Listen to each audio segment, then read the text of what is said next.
ओम नमः सिद्धिभ्यः। नमो अरिहन्ताणं, नमो सिद्धाणं, नमो ऐर्याणं, नमो वज्रायाणं, नमो लोहि सव्सावणम्। मंगलमय मंगलकरं वीतराग विज्ञान, नमो ताहि जाते भये हरिहंतादि महान। हरि मंगल करि हूँ महान, ग्रंथ करन को काज, जाति मिले समाज सब, आमे निज पद राम, आमे निज पद राम।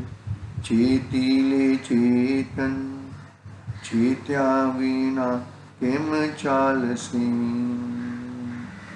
मिथ्या भाव अभावथी, जे प्रगटे निज भाव, ते जयवंत रहो सदा, तेज मोक्ष उपाय।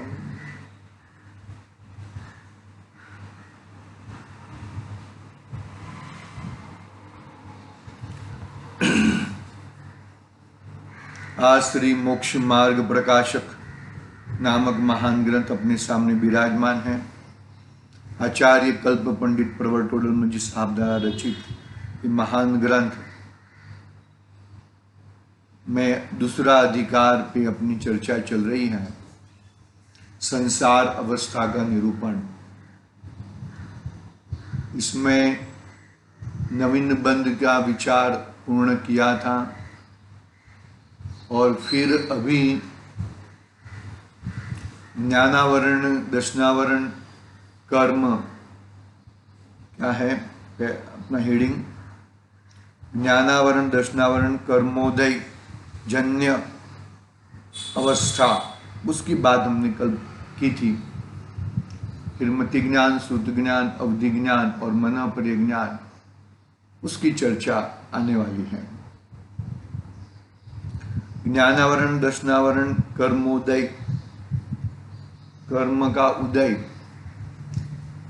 एक चीज याद रखना कि कर्म जब उदय में आता है, बरोबर है, एक समय का है ना, उदय में आता है तो उसकी कर्मत्व शक्ति नष्ट हो जाती है।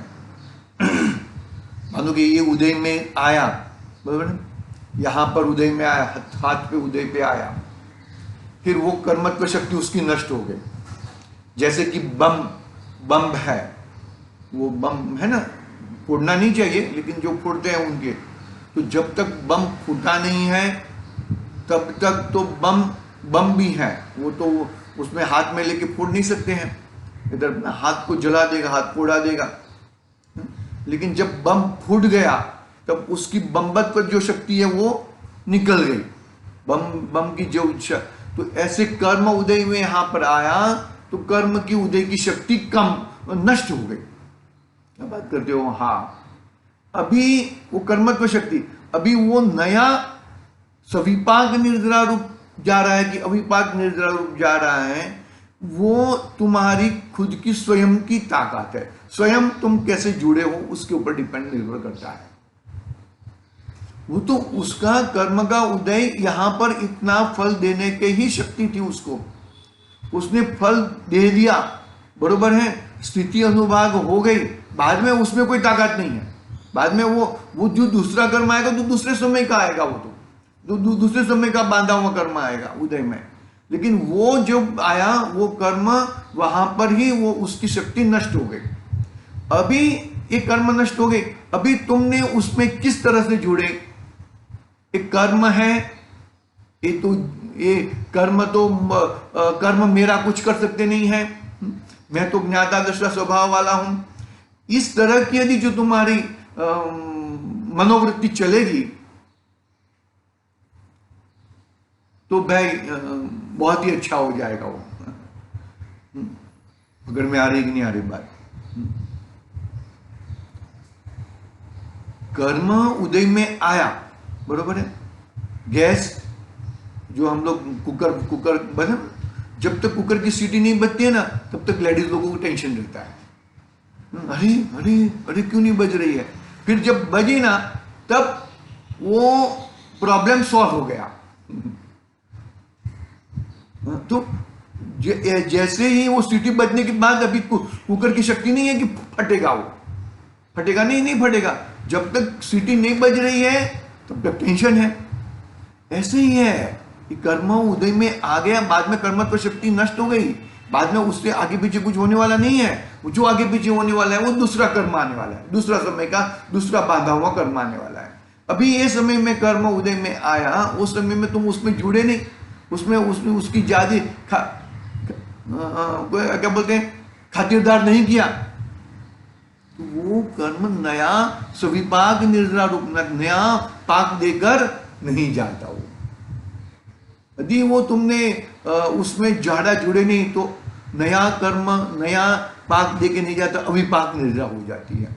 तो यहाँ पर कर्मत्व शक्ति है ना, कर्मत्व शक्ति कर्म उदय के बाद उसकी नष्ट हो जाती है।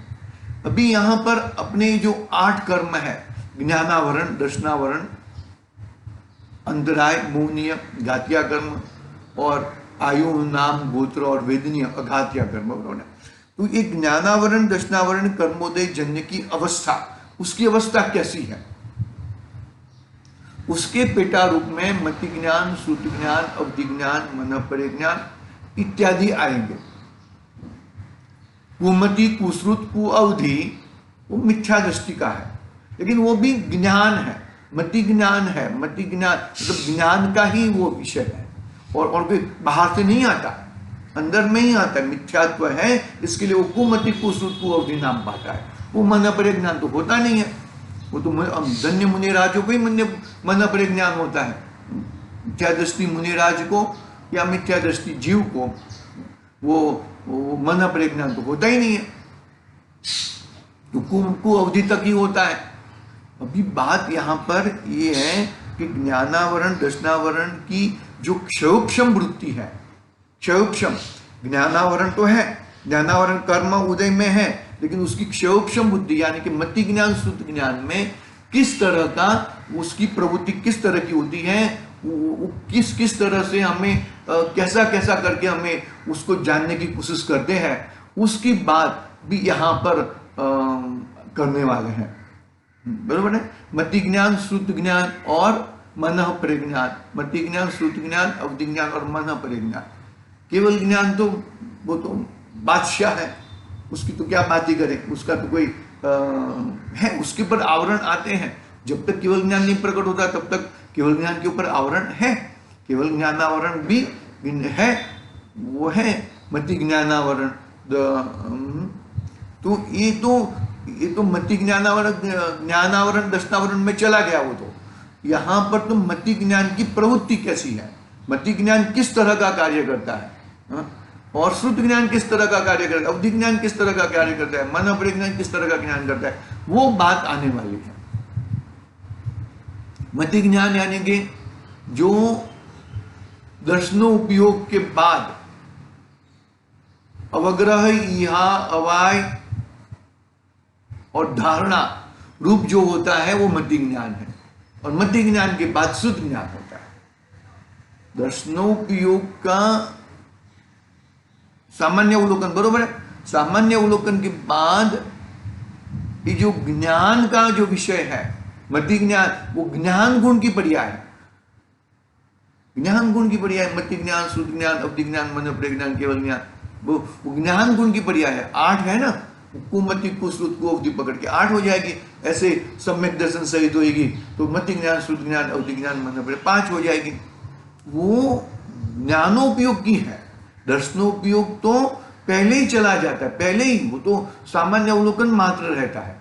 उसके बाद जो अवग्रह या उसके बहुत सारे वेद हैं, 363 के है ना तत्वार सूत्र में है, एग्जैक्टली फिगर नहीं याद है, तो कि कहने का भावार्थ, ये मति ज्ञान की पराधीन प्रवृत्ति कैसी है उसकी बात अभी प्रारंभ करते हैं। देखो, वहां प्रथम तो मति ज्ञान है। क्या है? प्रथम तो मति ज्ञान है। वह शरीर के अंगभूत, पहला प्रथम क्या है? मति ज्ञान है। वह शरीर के अंगभूत जो जीव, नासिका, नयन, कान और स्पर्शन। जीव का यानी कि टेस्ट हो गया, यानी कि रसना। नासिका यानी कि घ्राण हो गया, घ्राण इंद्रिय। और नयन यानी कि चक्षु इंद्रिय, कान यानी कि कर्ण इंद्रिय, और स्पर्शन यानी कि टच, स्पर्शन इंद्रिय। बरोबर है? शरीर के अंगभूत जीव, नासिका, नयन, कान और स्पर्शन, ये द्वार है, इसके माध्यम से मति ज्ञान का विषय चलता है। समझ में? कौन सा है? परोक्ष ज्ञान कहा उसको। तो ये जो जीव के द्वारा, नासिका के द्वारा, नयन के द्वारा, कान द्वारा और स्पर्शन के द्वारा, ये द्रव्य इंद्रिया और हृदय स्थान में 8 पंखुड़ियों के फूले हुए कमल के आकार का द्रव्य मन उनकी सहायता से जानता है। क्या कहा? कैसे जानता है? यदि इंद्रिया कम है, मन नहीं है, उसको भी मति ज्ञान श्रुत ज्ञान है। मति ज्ञान श्रुत ज्ञान प्रत्येक जीव को होता है, लेकिन उसकी मात्रा कम रहती है। वो ज्यादा जान नहीं सकता। वो जो मान लो 2 इंद्रिय है, 3 इंद्रिय है, 4 इंद्रिय है, असंज्ञ पंचेंद्रिय है, तो उसको इतना जानना नहीं होता। लेकिन है, कम जानना भी है, मति ज्ञान है उसमें। चींटी को भी मति ज्ञान है, उसको मालूम पड़ता है कि, तो उसकी रसना इंद्रिय से मालूम पड़ता है कि ये फटकड़ी है और ये साकर की दड़ी है, मालूम पड़ता है। चक्षु इंद्रिय तो नहीं है उसको, रसना इंद्रिय से मालूम पड़ता है। रसना इंद्रिय से उसको स्पर्शन इंद्रिय से मालूम पड़ जाता है कि आगे धूप है, अभी मैं धूप में जाऊंगी तो मुझे गर्मी लगेगी, तो वो ठंडक में रहती है। वो है, मान लो कि चिटिया हो गई है, तो हम क्या करते हैं? नहीं होनी चाहिए एक्चुअली ऐसा। अपना रसोई घर इतना स्वच्छ और इतना रासुक होना चाहिए कि जिसमें ये सब होना ही नहीं चाहिए। बहुत ही सावधानी रहनी चाहिए, क्योंकि रसोई घर और बाथरूम वहां पे ही ज्यादा भाई त्रस्काय के जीवों की हिंसा होती है। ये स्थावर के तो जीव की हिंसा होती है, लेकिन त्रस के जीव भी बहुत ज्यादा मरते हैं। देखो भाई, हर जगह पे मरते हैं, हर जगह पे ऐसा नहीं मरते। अभी यहाँ पे पंखा चालू किया है तो भी यहाँ पे मरते हैं, लेकिन वहां पर त्रस्काय के जीवों की हिंसा बहुत ज्यादा बबूलता रहती है। तो क्या बात हुई अपनी, वो जो जिस कैटेगरी का जीव है उसको उस प्रकार का मति ज्ञान शुद्ध ज्ञान होता ही है। मति ज्ञान शुद्ध ज्ञान ये जीव का एक अंग है, ऐसा समझ के चलो। वो कुमति हो, कुश्रुत हो, वो अलग बात है, लेकिन मति ज्ञान और शुद्ध ज्ञान प्रत्येक जीव को पाया जाता ही है। आगे इसके द्वारा उसका जानना होता है, इनकी सहायता से ही जानता है। आगे, जैसे जिसकी दृष्टि मंद हो वह अपने नेत्र द्वारा ही देखता है, परंतु चश्मा लगाने पर ही देखता है। आंखें कमजोरी है, आंख में नंबर आ गए हैं, तो क्या करता है? वो देखता है तो आंख के माध्यम से, आंख के निमित्त से ही देखता है, लेकिन चश्मा लगा के देखता है। चश्मा देखता नहीं है। चश्मा निकाल के रखोगे तो चश्मा देखेगा? नहीं देखेगा। देखना काम तो आंख ही करती है, लेकिन उसकी आंख की नेत्र की शक्ति कम हो गई है, तो उसको चश्मा लगा के देखना पड़ता है। देखो, उसी प्रकार आत्मा का ज्ञान मंद है, वह अपने ज्ञान से ही जानता है, परंतु द्रव्य इंद्रिय तथा मन का संबंध होने पर ही जानता है। अरे मन इधर हो और इधर पढ़ता हो तो उसको कुछ मालूम नहीं पड़ेगा। बच्चे लोग पढ़ते हैं ना, पढ़ते हैं, जो पढ़ते हैं तो उनका मन और जगह पे रहता है, तो वो पढ़ते ही नहीं है। तो मन देखो, परंतु द्रव्य इंद्रिय तथा मन का संबंध होने पर ही जानता है, उसके बिना नहीं जानता, उसके बिना वो नहीं जानता। या देखो वापस पढ़ता हूं, जिसकी दृष्टि मंद हो वह अपनी नेत्र द्वारा ही देखता है, परंतु चश्मा लगाने पर देखता है, बिना चश्मे नहीं देख सकता। उसी प्रकार आत्मा का ज्ञान मंद है। आत्मा की शक्ति, ज्ञान शक्ति तो त्रिकाल है भैया, वो केवल ज्ञान, वो एक समय में सारे चराचर पदार्थों को एक समय में जान सके ऐसी शक्ति वाला है। लेकिन क्या होता है, लेकिन उसके ज्ञान के ऊपर आवरण आ चुका है, मति, केवल ज्ञानावरण है, मति ज्ञानावरण है। तो मति ज्ञान से क्या, कैसे मति ज्ञानावरण क्षोभम के माध्यम से मति ज्ञानावरण ये कैसे जानता है भाई, कि भाई द्रव्य इंद्रिया और मन का संबंध होने पर ही जानता है। मन साथ में इसके लिए लिया कि वो मन यहाँ पर हो और देखता वहां पर हो, ऐसा नहीं है। मन और वहां पे मन, मानो कि हम लोग किचन में भी कोई काम करते हो या पूजन में बैठे हो, बरोबर है, और वहां पे धूप का अर्घ चल रहा हो, धूप चढ़ाने का, धूप मानो कि अष्टकर्म दहन है और ये फल चढ़ा देता है, तो उसका मतलब क्या हुआ कि भाई वो चढ़ा तो रहा है, वो ज्ञान से ही चढ़ा रहा है, लेकिन उसका मन वहां पर नहीं है। मन किधर भटक रहा है, बाहर भटक रहा है। तो वो मन और मति ज्ञान साथ में रहा तो ही वो जान सकता है। मन इधर रहा, अरे वो प्रवचन में बैठे हैं, अरे नहीं मैंने सुना नहीं, क्यों नहीं सुना, मैं तो बोल रहा था, आपका कान भी खुल रहा था, तो बोल रहे कि मैं किधर भटक रहा था, किधर भटक रहे थे, मन के माध्यम से। तो भाई मन और इंद्रिया, द्रव्य इंद्रिया साथ में रही तो ही कार्य, ये अपना मति ज्ञान की पराधीन अवस्था ये है जानता ज्ञान से है, लेकिन ये मति ज्ञान और मन साथ में होना चाहिए। बहुत बहुत जबरदस्त विषय है, दिखता है ना, हमें दिखता है, हम वहां पे, अरे हम वो किचन में दूध उबल जाता है, दूध को देखते हैं और दूध उबल जाता है, अरे क्या कर रहे हो, दूध उबल रहा है ना, अरे हाँ मैं देख रहे थे ना आप तो, अरे देख रहे थे, लेकिन मेरा मन और किधर चला गया था। क्या बात करते हो, ऐसा होता है। देखो बहुत जबरदस्त, परंतु द्रव्य इंद्रिय तथा मन का संबंध होने पर ही जानता है, पर ही जानता ही लिखा है वहां पर, उनके बिना नहीं जान सकता। तथा जिस प्रकार नेत्र को जैसे के तैसे है, परंतु चश्मे में कुछ दोष हुआ हो तो नहीं देख सकता, अथवा थोड़ा ही देखता है या और का और देखता है, उसी प्रकार अपना क्षयोक्षम तो जैसा का तैसा है, परंतु द्रव्य इंद्रिय तथा मन के परमाणु अन्यथा परिणमित होते हुए तो जान नहीं सकता, अथवा थोड़ा जानता है अथवा और का और जानता है। आगे इन बात हमने वो कर ली। मतलब मन के सहित मन साथ में होना चाहिए। देखो भाई, मन भी एक इंद्रिया है, छठी इंद्रिया है, ये जो संज्ञी पंचेंद्रिय जीव को एक और फैसिलिटी दी हुई है जानने के लिए, लेकिन मन तो किधर भगाता है, क्या क्या करना चाहता है, क्या क्या नहीं करना चाहता है। हाँ है, सबको मालूम है, इसमें क्या बताने जैसी बातें हैं। हाँ, क्योंकि द्रव्य इंद्रिय तथा मन रूप परमाणुओं के परिणमन को और मति ज्ञान को निमित्त नैमित्तिक संबंध है।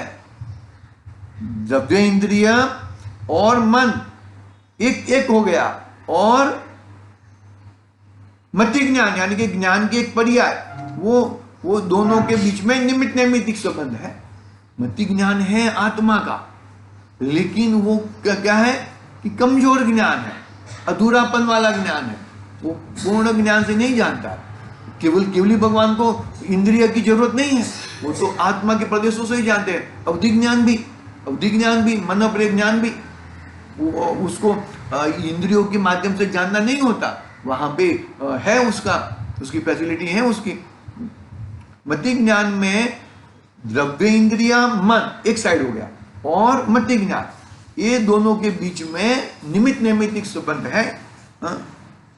इसलिए उनके परिणमन के अनुसार ज्ञान का परिणमन होता है, इसलिए उनके परिणमन के अनुसार ज्ञान का परिणमन होता है। उसका उदाहरण देते हैं, जैसे मनुष्य आदि को बाल वृद्ध अवस्था में, जैसे मनुष्य आदि को बाल वृद्ध अवस्था में द्रव्य इंद्रिय तथा मन शिथिल हो, तब जानपना भी शिथिल होता है। तथा जैसे शीत वायु आदि के निमित्त से स्पर्शन आदि इंद्रियों के और मन के परमाणु अन्यथा हो, तब जानना नहीं होता अथवा थोड़ा जानना होता है। कितनी जबरदस्त बात कह दी भैया। जैसे मनुष्य आदि को बाल वृद्ध अवस्था में द्रव्य इंद्रिय तथा मन शिथिल हो, तब जानपना भी शिथिल होता है। तथा जैसे शीत वायु आदि के निमित्त से स्पर्शन आदि इंद्रियों के और मन के परमाणु अन्यथा हो, तब जानना नहीं होता अथवा थोड़ा जानना होता है। इस प्रकार की बात है, बरोबर होता है। अपना वो कान कमजोर है, भले मन वहां पे लगाए, लेकिन कान कमजोर है तो वो सुन नहीं पाते हैं। फिर अपने को वापस पूछते हैं क्या बोला, नहीं तो वो उल्टा सुनते हैं, उल्टा बोलते हैं, तो वे वापस अपने को जोर से उनके कान में जाके बोलना पड़ता है। वैसा होता है, वो ऐसी परिस्थितियां है, इसमें कोई वो बात नहीं है। आगे, हाँ, तथा इस ज्ञान को तथा बाह्य द्रव्य को, इस ज्ञान को और बाह्य द्रव्य को भी निमित्त नैमित्तिक संबंध पाया जाता है। ये जानना हुआ तो बाहर का द्रव्य है, जानना मेरे से हुआ, बरोबर है, लेकिन निमित्त पर पदार्थ है, बरोबर है। केवल ज्ञानी को बाहर का निमित्त की जरूरत नहीं है, वो तो प्रत्यक्ष जानते हैं। अवधि ज्ञानी को भी प्रत्यक्ष जानते हैं, और मनोपरि ज्ञानी भी प्रत्यक्ष जानते हैं, लेकिन उनकी लिमिटेशन है, केवल ज्ञानी को लिमिटेशन नहीं है।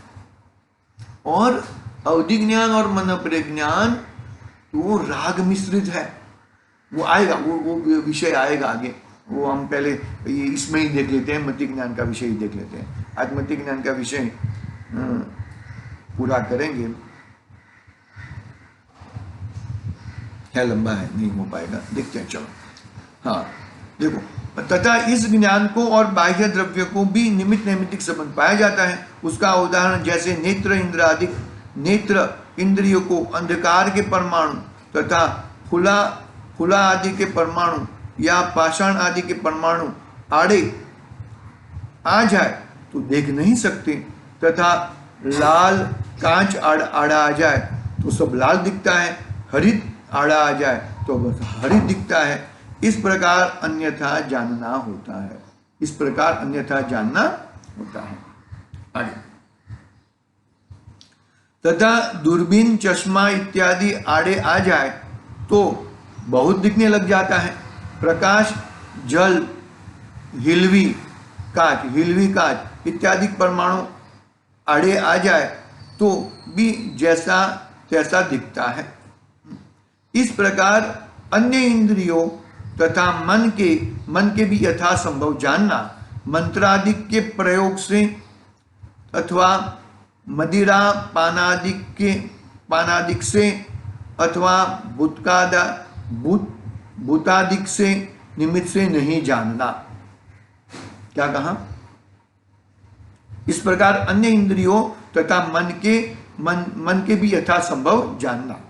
अभी मंत्रादिक के प्रयोग से, मंत्रादिक कोई किसने मंत्र लगा दिया, पहले होता था ऐसा, वो तो वो प्रयोग से वो जानना नहीं होता। अथवा मदिरा पी ली है तो भी जानना नहीं होता। अथवा भूत लग गया है, भूत पहले ऐसा होता था, भूत लग गया है, बरोबर है। अभी भूत लग गया है तो वो भूत जवाब देता है, और भूत को कुछ पूछे तो वो उसके पास तो अवधि ज्ञान है, लेकिन उसका अवधि ज्ञान द्रव्य क्षेत्र काल भाव लिमिटेशन है, तो वो हिसाब से वो देता है। और के जवाब नहीं भी देता, या और कुछ जवाब दे देता है, या और कुछ उल्टा पुल्टा बोल देता है, उसका ज्ञान नहीं। मति अवधि ज्ञान भी बहुत लिमिटेड है। मति अपना मनप्रिय ज्ञान तो मुनिराजों का है, लेकिन अवधि ज्ञान तो बहुत लिमिटेड है। गुण प्रत्यय और भव प्रत्यय है, वो उसकी बात करेंगे आगे। देखो यहाँ पर क्या है, मंत्रादि के प्रयोग से कम जानना होता है, मदिरा पान में भी कम जानना होता है, वो बरोबर नहीं, उसकी बुद्धि काम नहीं करती है। और बुतादि के निमित्त से नहीं जानना, थोड़ा जानना या अन्यथा जानना होता है। इस प्रकार यह ज्ञान बाह्य द्रव्य के भी आधीन जानना। इस प्रकार ये एक ज्ञान है बाह्य द्रव्य, मतलब बाह्य द्रव्य, बाहर का द्रव्य, और अपना मन और इंद्रिय के हिसाब से जानना होता है। बाहर के द्रव्य तो बरोबर है, लेकिन कुछ ने भूत लगा दिया है, भूत लगा दिया है, मंत्र लग गया है, दारू पी ली है, मदिरा पान कर दिया है, तो उसको मदिरा पान कर दिया, यानी कि मदिरा पान तो अभक्ष है भैया, वो तो कभी करना ही नहीं चाहिए, वो एक साथ साथ में चलना चाहिए चरणानुयोग भी। ये तो ये करणानुयोग चल रहा है ना, ऐसा है भैया। बहुत ही अपना जीवन इतना सुंदर होना चाहिए कि क्या बताएं हम। तो आगे बढ़ते चलो। तथा इस ज्ञान द्वारा जो जानना होता है वह अस्पष्ट जानना होता है। दूसरे से कैसा ही जानता है, समीप से कैसा ही जानता है, तत्काल कैसा ही जानता है, जानने में बहुत देर हो जाए तब कैसा ही जानता है, किसी को संशय सहित जानता है, किसी को अन्यथा जानता है, किसी को किंचित जानता है, इत्यादि रूप से निर्मल जानना नहीं होता। मति ज्ञान का विषय है। मति ज्ञान में क्या कहा, किसी को स्पष्ट नहीं जानता, अस्पष्ट जानता है। हाँ, दूसरे से कैसा ही जानता होता है, दूसरे के द्वारा।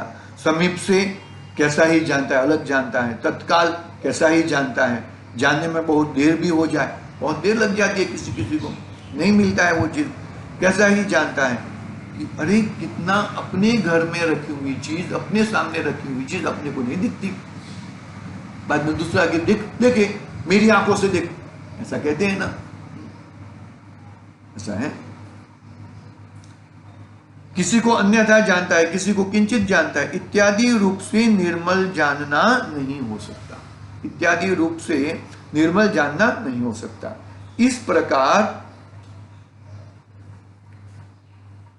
इस प्रकार यह मति ज्ञान पराधीनता सहित इंद्रिय और मन द्वार से प्रवर्तता है।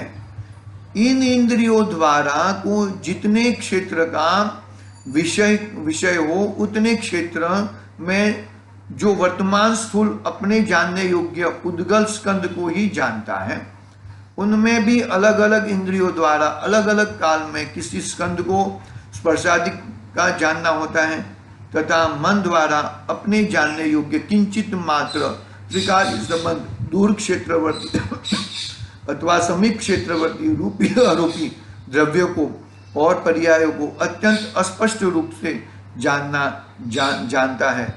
सो भी इंद्रियों द्वारा किसका ज्ञान हुआ हो अथवा जिसका अनुमान अधिक किया हो, उस ही को जान सकता है, तथा कदाचित अपनी कल्पना से ही असत्य को जानता है।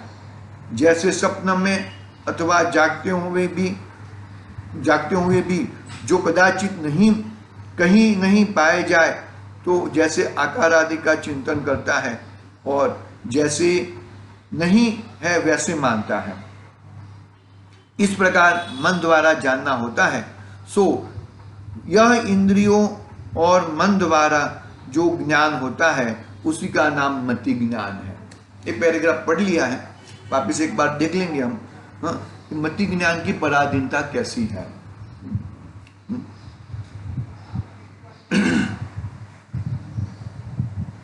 वो है ना, वो अलग अलग इंद्रियों के द्वारा अलग अलग है ना, अलग मतलब हाथी तो एक जैसा है, लेकिन हाथी का वो पांच अंधे लोग हैं, तो वो ये मति ज्ञान ऐसा है। वो पेट को पकड़ता है तो दीवार जैसा है, पूंछड़े को पकड़ता है तो रस्सी जैसा है, सुपड़ा कान को पकड़ रहा है तो सुपड़े जैसा है। ऐसा ऐसा मति ज्ञान की ऐसी पराधीनता है भैया। एक बार समझ में, उसकी बात हम कल करेंगे। ये पैराग्राफ वापिस कल पढ़ेंगे और देखेंगे क्या कैसी क्या है।